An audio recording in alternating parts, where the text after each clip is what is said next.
안녕하십니까. 반갑습니다. 6월 18일 토요일 새벽 말씀을 올려드리겠습니다. 성경 본문 말씀은 누가복음 1장 26절에서 38절까지를 읽어드리겠습니다. 여섯째 날에 천사 가브리엘이 하나님의 보내심을 받아 갈릴리 나사렛이란 동네에 가서 다윗의 자손 요셉이라 하는 사람과 약혼한 처녀에게 이르니 그 처녀의 이름은 마리아라. 그에게 들어가 이르되 은혜를 받은 자여 평안할지어다. 주께서 너와 함께 하시도다 하니 처녀가 그 말을 듣고 놀라 이런 인사가 어찌 함인가 생각하며 천사가 이르되 마리아여 무서워하지 말라. 네가 하나님께 은혜를 입었느니라. 보라 네가 잉태하여 아들을 낳으리니 그 이름을 예수라 하라.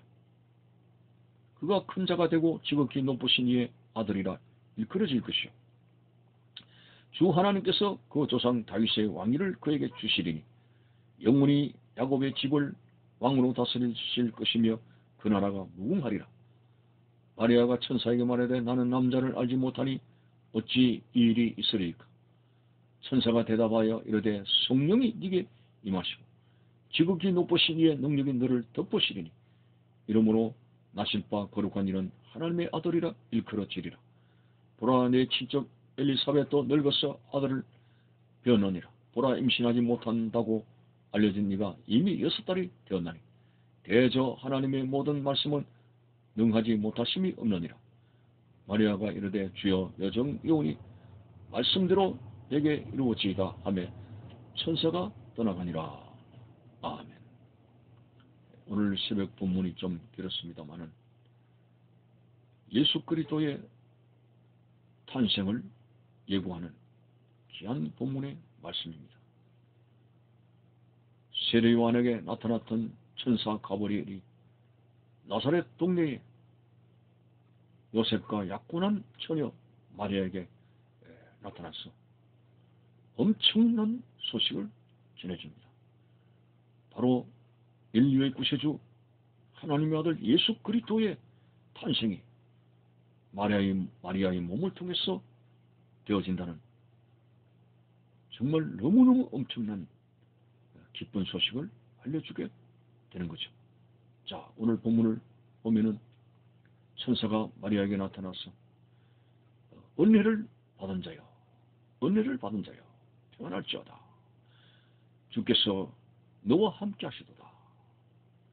마리아가 매우 놀랐겠죠. 네가 잉태하여 아들을 낳으리니 그 이름을 예수라 하라. 자, 천사가 마리아에게 나타나서 은혜를 입은 자요. 그렇습니다. 마리아가 인류의 구세주 예수 그리스도를 잉태하게 되는데 그가 무슨 자격이 있었어? 미모가 대단해서 성격이 좋아서 그리고 어려운 삶을 살아서 그런 거 아닙니다. 모든 인간이 되어지는 가장 기본적이고 본질적인 것은 하나님의 은혜를 받는 것입니다. 마리아의 공로, 자격 그거 아닙니다. 마리아 당시에 많은 처녀들이 있었습니다만 하나님께서 마리아에게 일방적으로 하나님의 주권을 가지고 은혜를 입혀 주신 것입니다. 자, 그래서 마리아는 놀라게 된 것이죠. 천사가 구체적으로 말씀을 합니다. 그가 큰 자가 되고 지극히 높으신 이의 아들이라 일컬어질 것이요 주 하나님께서 그 조상 다윗의 왕위를 그에게 주리니 영원히 야곱의 집을 왕으로 다스릴 것이며 그 나라가 무궁하리라. 바로 하나님의 아들 예수 그리스도를 마리아가 이제 낳게 된다는 너무나 엄청난 복을 받은 마리아의 모습을 오늘 본문에서 기록하고 있습니다. 그래서 마리아가 잠시 주춤거립니다. 제가 아기를 낳는다고요? 아직 약혼한 상태고 남자를 알지 못하는데요. 어찌 이 일이 일어나겠습니까? 물론 사가랴 제사장처럼 자신의 형편을 이야기하는 거죠. 내가 늙었는데 하는 것처럼 내가 남자를 알지 못하는데 이런 말을 하게 됩니다. 물론 이 마리아는 아직 그 요셉과 약혼한 상태이기 때문에 이런 엄청난 소식을 이제 고스란히 받지를 못하고 있는 형편입니다.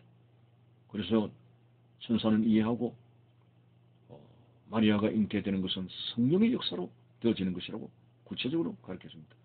36절에 천사가 대답하여 이르되 성령이 네게 임하시고 지극히 높으신 이의 능력이 너를 덮으시리니 이러므로 나실 바 거룩한 이는 하나님의 아들이라 일컬어지리라 고 구체적으로 예수 그리스도의 탄생에 대해서 성령의 능력으로 되어진다는 사실을 말씀하고 있습니다.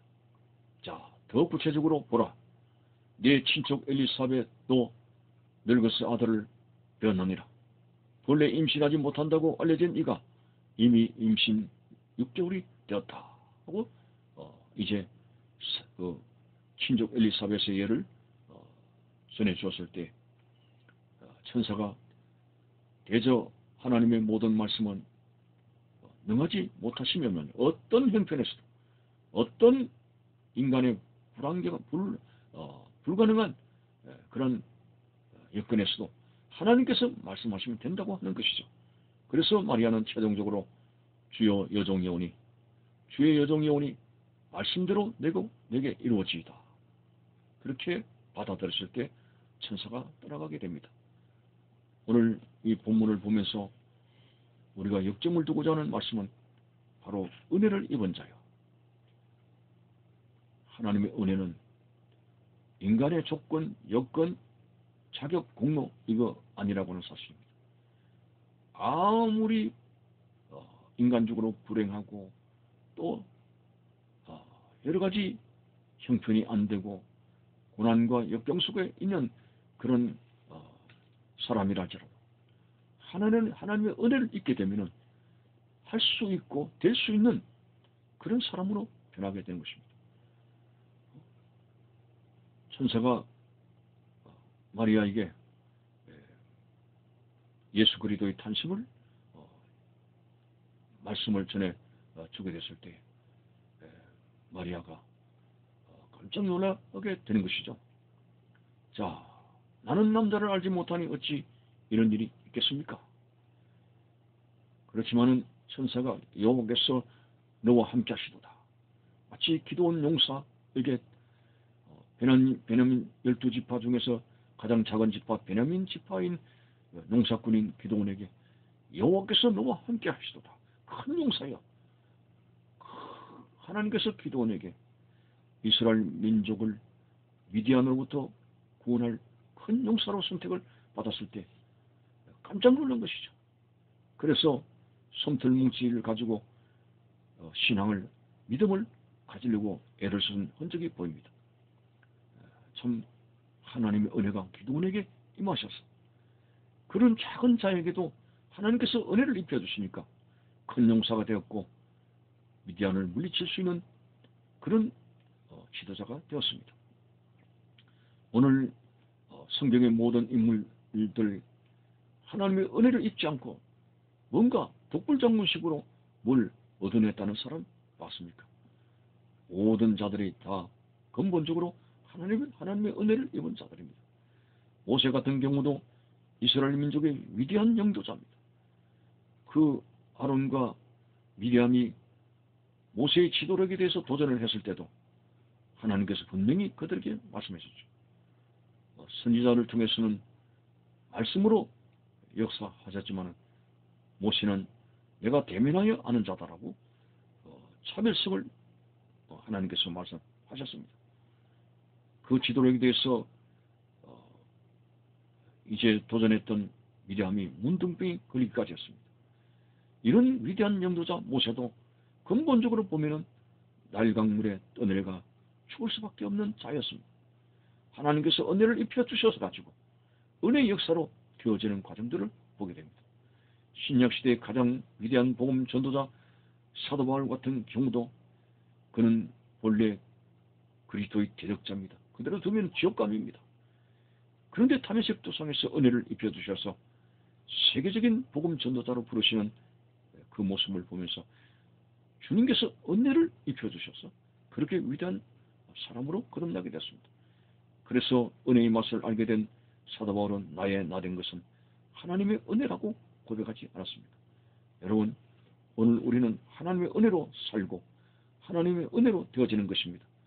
결코 은혜 받는 사람은 자기를 자랑하지 않습니다. 내가라는 말을 하지 않습니다.